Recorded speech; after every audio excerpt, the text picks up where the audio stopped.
Jowa Challenge sa Team EDC or kay Beyonce at saka kay Eds. Dahil sobra pa daw po sa ayan, hello po sa ating lahat. So, yan po yung pag-uusapan natin.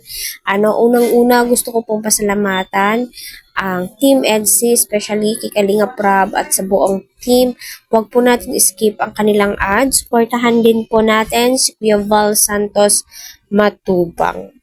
So ito ay inaabangan ng karamihan noon, no, nire-request na po nila ito kay Kalinga Prab. Para sa akin, okay na din po yung normal video lamang po kasi mas kinikilig po tayo doon is sa mga konting hugot ni Eds. Ika nga po ng isang viewers ay hustler na daw po itong si Edo. Yes, no, mahahasa ka po talaga.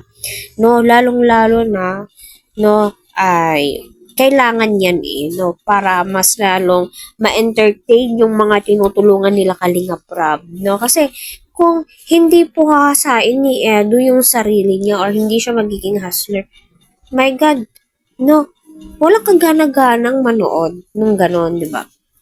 So, sa Jowa Challenge naman ho, masasabi ko po talagang okay na po tayo sa normal upload ni Kalinga Prab kasi mas kikiligin po tayo doon kasi si Eds hindi po siya mahilig humawak, hindi po siya yung hahawakan ka, aakbayan ka. No, hindi ugali ni Eds yung ganun, 'di ba? Kung napapansin po ninyo. So, ayun nga po no. Para sa akin lang ha. Mas okay na po tayo doon at naging masaya na lang po tayo kasi